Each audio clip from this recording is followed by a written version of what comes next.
Friends, ఈ వీడియోలో ఒక సివిల్ కేసు అంటే ఎక్స్ పార్టీ డిక్రీ అంటే ఏంటి, ఎక్స్ పార్టీ డిక్రీని కోర్టు ఎలా చెక్ చేస్తుంది అంటే ఒక సివిల్ కేసు వేశారు, కోర్టుకు సమన్లు వెళ్ళాయి.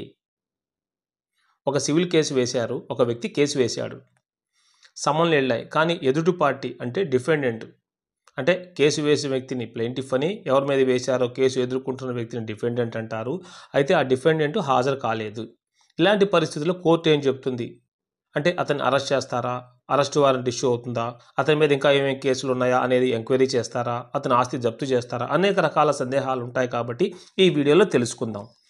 ఈ వీడియోలో నేను సిపిసిలో ప్రకారం డిఫెండెంట్ హక్కులు కూడా తెలియజేస్తాను. అంటే ఒక వ్యక్తి కేసు వేసినప్పుడు కేసు ఎదుర్కొంటున్న వ్యక్తి అవతల వ్యక్తి రాకపోతే ఎక్స్ పార్టీ డిక్రీ కోర్టు వారు ఇస్తారు. ఇది ఎక్కువగా సివిల్ కేసులో జరుగుతుంది. ఇక్కడ ఏంటంటే ప్లెయింటిఫ్ హాజరై తన సాక్ష్యాలు ఇస్తాడు, డిఫెండెంట్ హాజరు కాలేదు కాబట్టి క్రాస్ ఎగ్జామినేషన్ కూడా ఉండదు. ఇదేంటి లాలో ఎలా చెప్పబడింది? ఆర్డర్ 9 రూల్ 6 సిపిసి ప్రకారము డిఫెండెంట్ హాజరు కాకపోతే కోర్టు ఏం చేయాలో తెలియజేసింది. అంతేకాకుండా ఆర్డర్ 9 రూల్ 13 సిపిసి ప్రకారం ఎక్స్ పార్టీ డిగ్రీ క్యాన్సిల్ చేయించుకునే అవకాశం కూడా డిఫెండెంట్కి ఇస్తుంది. ఈ రెండు ఉంటాయి లాలో. అయితే ఒక సివిల్ కేసులో కోర్టు డిఫెండెంట్కి సమన్ పంపిస్తుంది. సమన్లు సరిగా వెళ్ళి అక్నాలెడ్జ్మెంట్ వచ్చింది, కానీ డిఫెండెంట్ కోర్టుకి రాలేదు. అప్పుడు కోర్టు మొదట ఏం చేస్తుంది అంటే సమన్స్ సరిగా సర్వ్డ్ అయ్యాయా లేదా నోటీసు డిఫెండెంట్కి తెలిసిందా అనేది చెక్ చేస్తుంది. ఇవన్నీ సరిగా ఉంటప్పుడు కోర్టు ఏంటి, కేసు వేసిన వ్యక్తిని ప్లెయింటిఫ్ని పిలుస్తుంది. ప్లెయింటిఫ్ సాక్ష్యాలు డాక్యుమెంట్లు సమర్పిస్తాడు. ఆ విధంగా కోర్టు ఎక్స్ పార్టీ డిగ్రీ ఇస్తుంది. ఇది సహజంగా జరిగేది. ఒకవేళ అలా కాకుండా డిఫెండెంట్ ఆర్డర్ 9 రూల్ 13 ప్రకారము హాజరు కాకపోవడానికి గల కారణాలని, ఈ కారణాల వల్ల రాలేదండి కోర్టుకని చెప్పుకుంటే నిజాయితీగా సెట్ అసైడ్ పిటిషన్ వేసుకోవచ్చు. అంటే ఉదాహరణకు సమన్లు సరిగా అందలేదని, అనారోగ్యంగా ఉందని, నోటీస్ తప్పు అడ్రస్కి వెళ్ళింది అంటే పోస్ట్ మ్యాన్ వారు కన్ఫ్యూజ్ అయ్యి ఎక్కడో ఇస్తే ఎవరో అందుకున్నారు. ఇలాంటి కారణాలన్నీ కోర్టు నమ్మితే జెన్యూన్గా ఎక్స్ పార్టీ డిగ్రీ క్యాన్సిల్ అయ్యే అవకాశం ఉంటుంది. కేసు మళ్ళీ మొదటి నుంచి విచారింపబడుతుంది అన్నమాట. అయితే ఇక్కడ ప్లెయింటిఫ్ డిఫెండెంట్ ఇద్దరున్నారు కదా, కేసు వేసిన వ్యక్తి, కేసు ఎదుర్కొంటున్న వ్యక్తి. ఇవన్నీ కూడా దశల తర్వాత వస్తాయి. ఒక చిన్న ఉదాహరణ చెప్పుకుందాం, ఎగ్జాంపుల్ అర్థం కావడం కోసం అనమాట. రామయ్య గారు తన పొరుగు వెంకయ్య మీద ఒక ప్రాపర్టీ కేసు వేశారు, ఆస్తి తగాదా, ఆస్తి వివాదం. సమన్స్ వెంకయ్యకి వెళ్ళినాయి, కానీ వెంకయ్య చూసుకోవాలా, కోర్టుకు హాజరు కాలేదు. అప్పుడు ప్లెయింటిఫ్ ఏం చేశాడు, ఎవరు కేసు వేసిన వ్యక్తి రామయ్య తన డాక్యుమెంట్స్ని పక్కా సాక్ష్యాలు చూపించాడు. కోర్టు రెస్పాండెంట్ లేకపోవటం వలన అంటే డిఫెండెంట్ వారు లేకపోవటం వల్ల క్రాస్ ఎగ్జామిన్ చేయలేదు. చివరికి కోర్టు ఏం చేసింది, మేము మీకు సమన్లు పంపించాము, నోటీస్ పంపించాము, మీరు మా యొక్క కోర్టు ధిక్కారం చేశారు, మేము చెప్పి పట్టించుకోలేదు, మీరు రెస్పాన్స్ అవ్వలేదు, కాబట్టి ఈ ప్రాపర్టీ రామయ్యదే అని ఎక్స్ పార్టీ డిగ్రీ ఇచ్చి ఆ ప్రాపర్టీ రామయ్యకేనని తీర్పిచ్చింది. ఆ తర్వాత వెంకయ్య గారు ఏం చేశారంటే, కాదండి నేను జెన్యూన్ కారణం చెప్తాను, ఆర్డర్ 9 రూల్ 13 కింద సెట్ అసైడ్ పిటిషన్ చేసుకునే అవకాశం ఉంది, నేను చేస్తున్నాను, కోర్టు కారణం నిజం అనుకుంటుంది, ఏది డిగ్రీ క్యాన్సిల్ చేయడానికి.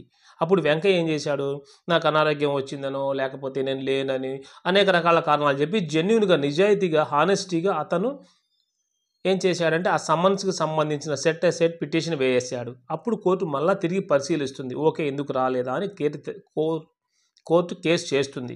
ఎక్స్ పార్టీ డిగ్రీ ఒక ప్రాక్టికల్ ఇంపార్టెంట్ అనమాట. ఎక్స్ పార్టీ డిగ్రీ వచ్చిందంటే ప్లెయింటిఫ్కి అనుకూలంగా తీర్పు వచ్చిందన్నమాట.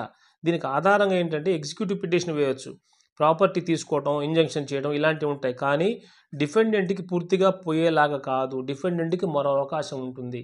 అంటే ఎవరైతే కేసు ఎదుర్కొంటున్నారో ఆ వ్యక్తికి మరొక అవకాశం ఉంటుంది. అంటే నేను ఆ టైంలో అక్కడ లేను అని చెప్పుకోవడానికి పిటిషన్ ఉంటుంది. కోర్టు జనరల్గా ఏం చెక్ చేస్తుందంటే సమన్స్ కరెక్ట్గా వెళ్ళినాయా, ఆయన ఎందుకు అటెండెన్స్ అవ్వలేదు, ప్లెయింటిఫ్ ఎవరైతే కేసు వేశారో అతని కేసులో బలం ఉందా, డిగ్రీ అమలు చేసే అవకాశం మనకు ఉంటుందా అని కోర్టు క్రాస్ చెక్ చేసుకొని మళ్ళీ చూసి సాటిస్ఫై అయితేనే కోర్టు ఎక్స్ పార్టీ డిగ్రీ ఇస్తుంది. అంతే, పిటిషన్ వేయగానే అవతల వ్యక్తి రాలేదని చెప్పి వెంటనే తీర్పు ఇవ్వడం జరగదన్నమాట. కాబట్టి ఏంటంటే సివిల్ కేసుల్లో డిఫెండెంట్ హాజరవ్వకపోతే సివిల్ ప్రొసీజర్ కోడ్ ప్రకారం కోర్టు ఎక్స్ పార్టీ డిగ్రీ ఇస్తుంది అనేది ఓకే, కానీ చట్టం డిఫెండెంట్కి కూడా ఒక అవకాశం కల్పిస్తుంది అనేది మనం ఇక్కడ గమనించాలి. అంతే, అతను రాలేదని అరెస్ట్ చేయటము, లేకపోతే వారెంట్ జారీ చేయటము, పోలీసుల్ని పంపించడం ఇలాంటివి ఏమీ జరగదు, ఒక అవకాశం ఇస్తుంది. సమన్స్ ఇగ్నోర్ చేయడం వల్ల పెద్ద నష్టం జరుగుతుంది. అయితే సమన్స్ ఇగ్నోర్ చేయకుండా తన బాధ చెప్పుకున్నట్లయితే, వాస్తవాలు ఎవిడెన్స్‌లు వేసుకున్నట్లయితే కేసు సజావుగా సాగుతుంది. అందుకని ఎప్పుడైనా కూడా కోర్టు వారు సమన్స్ పంపించినప్పుడు తప్పనిసరిగా డిఫెండెంట్ దానికి స్పందించవాలి లీగల్ పాయింట్. ఈ లీగల్ నాలెడ్జ్ తెలిసి ఉంటే మనం మన హక్కుల్ని రక్షించుకోగలుగుతాం. ఎక్స్‌పర్ట్ డిగ్రీ అనేది ఒక జస్ట్ లీగల్ షార్ట్ కట్. కానీ న్యాయం అనేది రెండు వైపులా ఉంటుంది. ఇది మనం గమనించాలి. సో, ఈ రామయ్య, వెంకయ్య అనే ప్రాపర్టీ డిస్ప్యూట్‌లో రామయ్య కేసు వేశాడు, వెంకయ్య రాలేదు. తర్వాత వెంకయ్య వచ్చి ఏదో కారణం చెప్పుకున్నాడు. అప్పుడు రామయ్యకి అనుకూలంగా తీర్పు రాదు. ఎందుకంటే ఇద్దరి వాదనలు విన్న తర్వాత మాత్రమే కోర్టు ఒక నిర్ణయానికి వస్తుంది కాబట్టి సివిల్ కేసులలో వాయిదాలకు రాకపోయినా, లేకపోతే ఈ యొక్క సమన్స్ ఇగ్నోర్ చేసినా ఎలా ఉంటుందనేది నేను ఒక చిన్న స్టోరీ ద్వారా వివరించాను. విత్ ఆర్డర్స్ అంటే సిపిసిలో సెక్షన్సు, ఆర్డర్స్, రూల్స్ ఉంటాయి కాబట్టి ఇవి ఫాలో అవుతూ కూడా సివిల్ కేసులు, ఆస్తి వివాదాలు, మనీ రికవరీ కేసులు, సివిల్ కేసులు అన్నీ కూడా పరిష్కరించబడతాయి. నెక్స్ట్ వీడియోలో ఒక సివిల్ కేసులో టోటల్గా ఎన్ని సెక్షన్స్ ఉంటాయి, ఎన్ని ఆర్డర్స్ ఉంటాయి, ఎన్ని రూల్స్ ఉంటాయి, ఏ ఆర్డర్ ఏంటి, ఏ రూల్ ఏంటి అనేది కూడా వివరంగా ఇస్తాను. ఇదేంటంటే లా స్టూడెంట్స్కి, లా చదువుకునే వాళ్ళకి, కొంచెం ప్రాక్టీస్లో ఉన్న వాళ్ళకి maybe for me also useful that. So I am planning to upload those videos with sections, orders, rules. Thank you for watching this video.